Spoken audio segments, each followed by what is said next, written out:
To my friends out there that are quietly and silently enduring life's struggles, who bottle up everything that they feel, who continue to go along with the game for the sake of security and comfort, to try and survive a world that meanders around its insecurities, desperate for attention, desperate for any form of cloaking itself in the presence of others, of groups, to be taken in and sheltered in the arms of people who like-mindedly and absent-mindedly spend their time continuously spilling the tea and passing judgments on others as a formality of entertainment, sit around mindlessly spending their days, shopping, consuming, participating in the rat race. For the people feel left out and excluded and who have to trudge along a very winding, lonely road, who've been made to feel inadequate, been made to feel like nothing you ever do will be enough, been labeled a loser. Okay, the truth is, you, my friends, you're about 50 times stronger walking in this life than the majority of the people around you who hide behind the veil and the fake veneer of the social game, the societal herd that spends its days mechanically sacrificing, its realness, its tangible humanity, its truth, the ability to think deeply, the ability to feel deeply, the ability to be authentic in a world that scoffs at such things and puts all of its focus and its emphasis on this vacuous conformity. This world that monetizes and markets you back, your rebellious nature to you, in the form of a neat, commodified persona, undertakes that and dresses in your garb and your wardrobe and still continuously participates in the rat race. You aren't as much of a loser as you think you are. The reality is the only thing you lost was the comfort of not being singled out. You were triangulated and targeted by a kind of societal mental virus that has existed throughout all cultures and society throughout time in this world. You were singled out and picked upon and preyed upon and made to feel weak and hopeless and clueless and like you were behind in life by people participating in what ultimately is a giant mechanized psychological machine that has them hypnotically entranced to be parts and components within it. Of course you are isolated. Of course you feel like you are behind. You didn't abandon your authenticity. You didn't abandon who you were. You struggled and you slogged through a world meant to break you. Maybe you have shortcomings. Maybe you have vices. Maybe you have things that you are struggling with. because the world indomitably wants to suppress you. You've been under a form of highly suppressive mental control and containment meant to break you. And the reality is, these people aren't trying to break you to pull you amongst their ranks. These people want to see you fail and fall because they don't want to look at their own inadequacies and the things that they gave up on. They don't want to have to reflect on the things they could have done or should have done, and the things that they gave up on.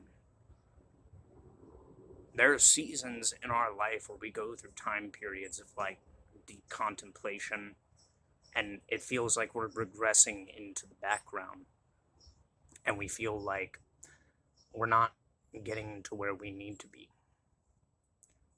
But the reality is, there's not really anywhere to get to other than where you are presently and what you're building out of that presence. The world goes through repetitive patterns of things being broken down, whittled down, and torn down. But in that process, there's also a refinement. There's a steady realization that things have not been working the way that is most streamlined for how you walk in this life. Couple that with the fact that you're living in a time period that is so dogmatically oppositional and confrontational to every little thing that does not conform to a planned calendrical clockwork, where every aspect of your life needs to be tracked and traced and marketable. Most people right now feel that the world is off, that the world doesn't feel right, that the world feels fake. It's because it is. You are existing in a perpetuated, free roaming prison cell. It's a panopticon. Everything about your life is tracked and traced and monitored and surveyed. You are being watched continuously and constantly. The world is continuously putting eyes of judgment on you, and it's going to continue doing so. And knowing that, you should not be afraid of that fact. You should not be afraid of the exposure that brings to the reality of what is taking place. The reality is, humanity has always made a kind of folly clown out of people that it sees as jokes, never giving rise to the reality that that sad clown, that fool, he's often a lot smarter due to the exposure of being put through life's struggle and life's suffering than what people take. They see him as foolish because he does not live and exist the same way that other people do. He sees the miraculous capacity and the ability for human nature to pratfall and flip through the level and degree of how absurd life is. And he relishes that absurdity because it's the one thing that a world that continuously condemns him to be seen as blind and an idiot cannot take away. You learn not to sadomasochistically enjoy the misery of not fitting into this world. You realize you are excluded from a group that's afraid of its own capacity and ability to stand out, that wants to hide in the dark and watch for other people to do the work in this world that should have been done by them. And they hate and they despise and they commiserate on that, not out of a sense of vengeance necessarily, not out of a sense of wrath or judgment. It's a sense of deep-seated sorrow for the fact that a part and component within them that once functioned in a way that believed in things in this world, they abandon and they can't get that time back. So they fucking do hate and despise you for being who you are. But it's not because you are a loser. It's not because you are necessarily behind in life. It's the fact that you stood solitary, whether it was your decision or not, whether people excluded you or you decided to walk away, in a world that is so artificial and superficial in all of its trivial pursuits, so mechanical by its nature. You knew that this was not fucking healthy, that it was not natural.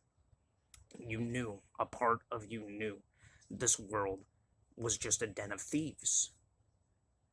And a den of people entertained by the most shallow, surface level fucking things imaginable. They hate and despise you because you expose the part and portion of them as who you are that they rejected. Like the one line from the beginning of the theme song from Boondocks, which I think also correlates to something that, I don't know who said it. It might have been Jesus, honestly. You are the stone that the builder refused.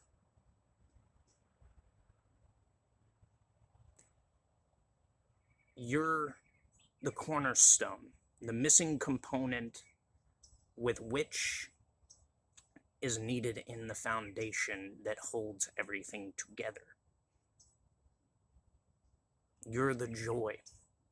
You're the expression of everything that people reject within themselves. So they project their misery and their condemnation on you because you cling to the one thing that everybody else let go of. You embody the one thing everybody let go of. In a lot of aspects, you are the faith. You are hope. You are joy. You are passion. You're also a deep understanding of sorrow, pain, misery, suffering, shame, guilt. You are both polarities embodied in one person, and that is too much to hold and contain in a world that is superficial and rejects its own fucking identity just to fit in. You were not meant to fit in. You were meant to be different, whether you chose it or not. And it does not make you any different than any of the other human beings on this planet. It just shows that you are able to stand and not be surface level. Your depth is not skin deep. You see through human beings because there's a depth that exists and abides within you that goes all the way through. And it emanates outward the same way. You are a full circuit, where most people walking in this world are only half components of themselves.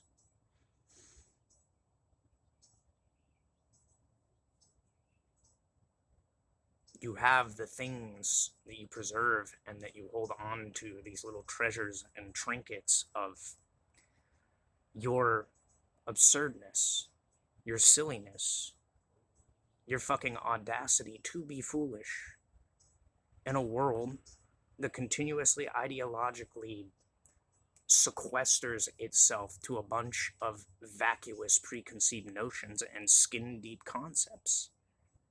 You keep your heart open to shine in a world that rejects any sort of feeling and emotion. These people have closed their hearts off and traded it for a mind that is so ideologically pinpoint and laser focused on keeping its perceptions of itself contained to a certain set of parameters and ideals so that they can fit in. And the ironic thing by doing that, not only do they go throughout their entire lives wearing a mask and then going home and feeling this fucking budding emptiness and bone deep weariness and tiredness in life,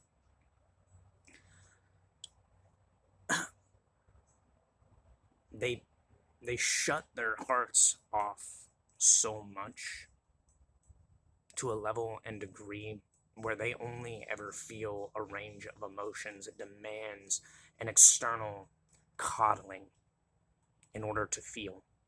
They are dependent on the world to provide and facilitate for them a quality of continuous perpetual highs, never having to face their lows.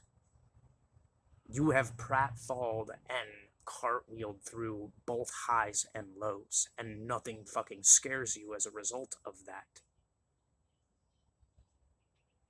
Because you found a level and degree of your own strength and your capacity to hold all human emotions by being subjected and going through that isolation. Those moments where you did not have anyone around you, or you were rejected, or you were tossed aside. You have one thing that most people lack in this world. You didn't lose anything. You lost the things that, by their nature, go away anyway. What you gained was a level of strength and sovereignty in your fucking soul, in the very essence of your being.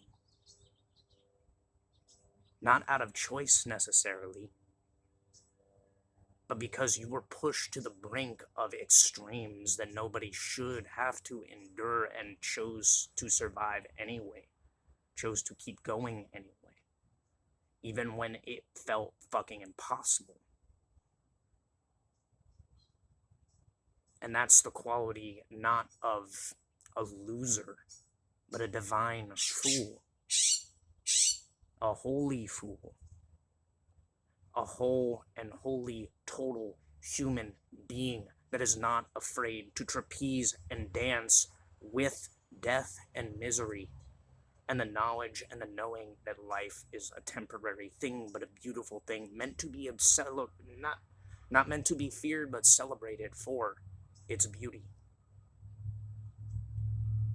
You walk a tightrope with misery, knowing the level and degree and the beauty that exists in sorrow, because it teaches life lessons that other people would otherwise ignore and trade for vacuous, arbitrary, spoon-fed funneling of temporary fleeting pleasures. This world calls you inadequate, a loser, behind in life, not worth the effort. But they're all components in a machine. They're all camcorders recording and capturing every moment and getting a slight entertainment and amusement out of the passing of other people's experiences. They live vicariously through other people, laughing at the suffering and the misery of others because they don't have to face that circumstantially. They're safe. Oh, indeed, they're safe in their experience of things alongside their groups. But if ever a circumstance came where they were isolated and segmented and had to face that on their own, face the feeling of their own emotions boiling and bringing everything to the surface, Face the fact of who are you and what are you when everyone around you walks away. What's your purpose and your meaning then, when you are not needed, when you are not required, when you are treated as dust in the wind or detritus along the side of the road? From where is your meaning and your purpose derived? When you are not a function and a component in comforting and consolidating other people.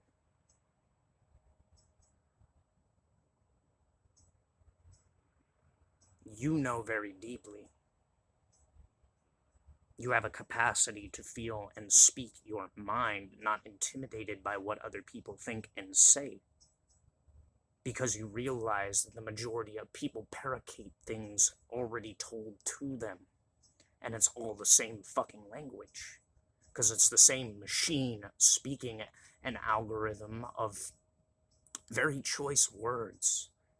The real poetry of what life you've lived, what struggles you've endured, what suffering you've been put through. Everybody's the rebel. Everybody's the hero. Everybody's the underdog now.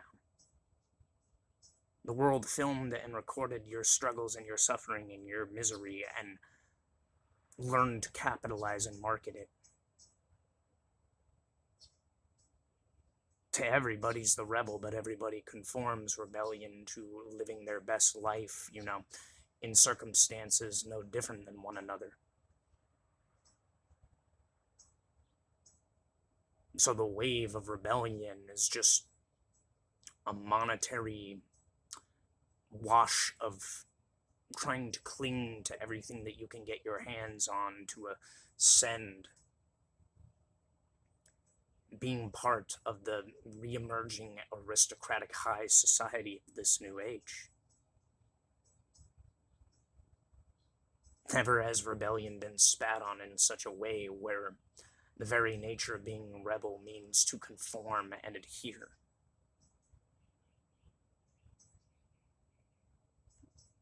A rebellion was capitalized and marketed.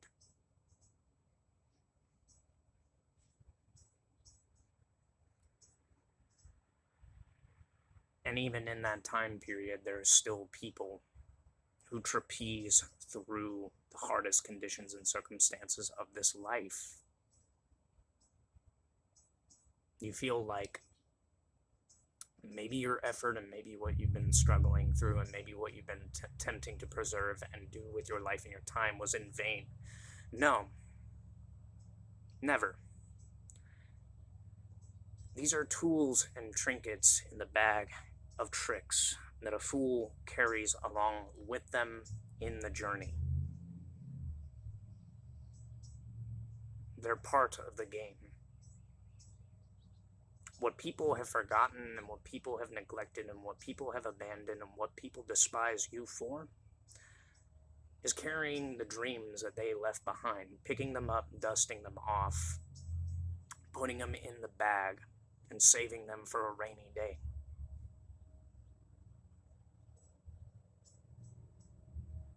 That bag of foolish things, the trinkets and the dreams that people threw away, you carry.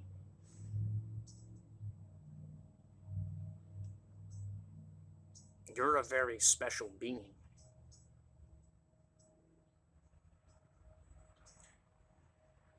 Your burden that you carry is that you are a dreamer. You are an awake dreamer.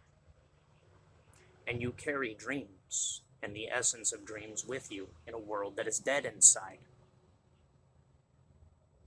That threw away everything it believed in and traded it for material pleasures, fleeting pleasures.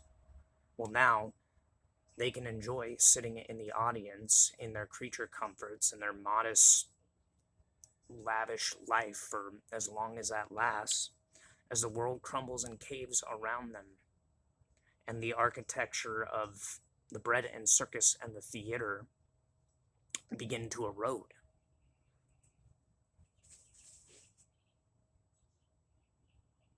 You had the joy and satisfaction of being the entertainer and the performer amidst all that, regardless of how big or small your role was. A quality of memory can't be taken away as arbitrarily as a trinket. And if they strip and remove the very colors of the clothes and fabrics of your body and leave you ultimately with nothing, you'd still dance.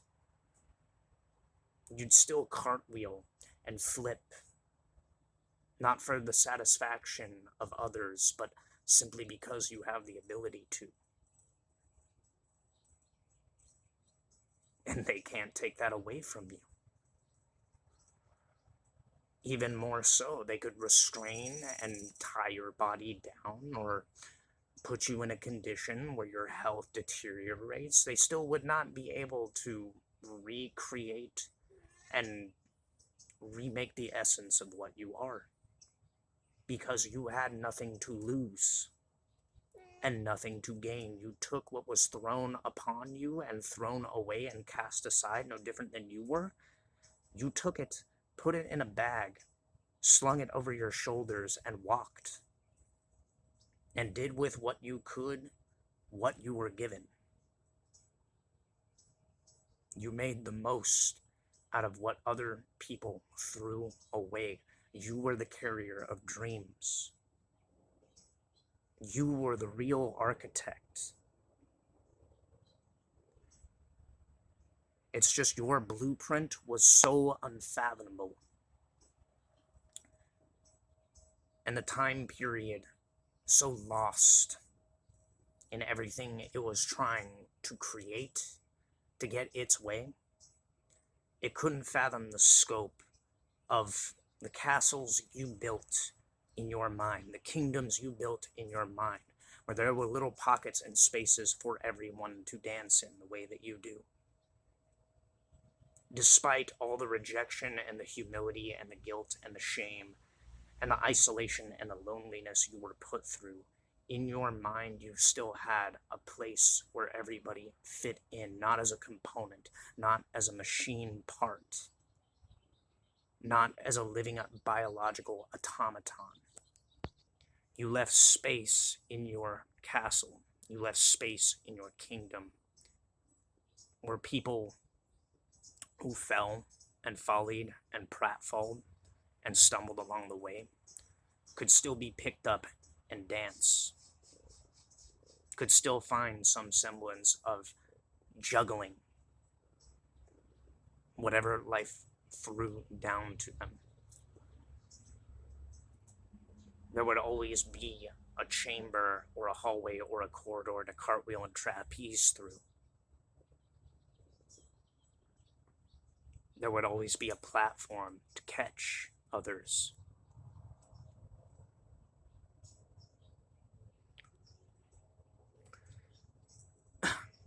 They couldn't see the architecture of a dreamer.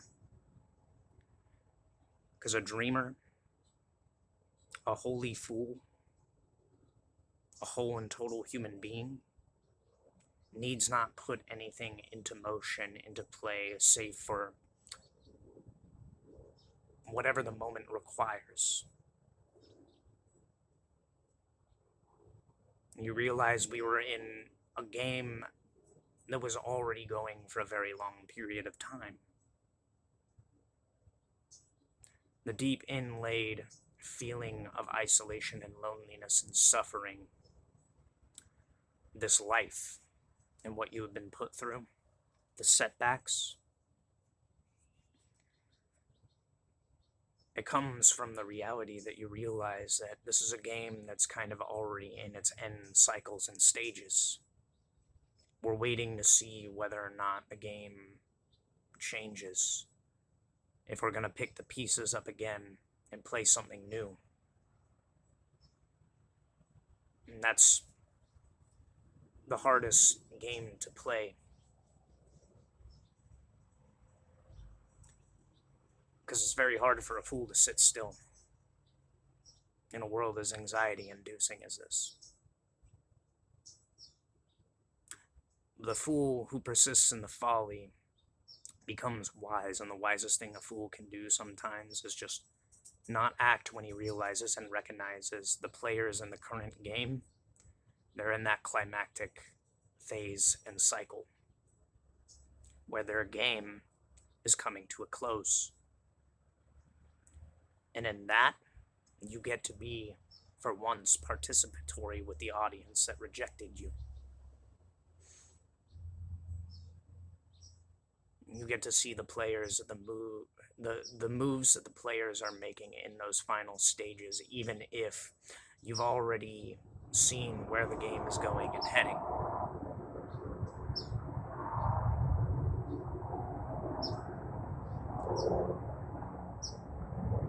A wise fool, a holy fool, admires the very motion of the pieces being pushed along the board, even if he knows the final act of the game.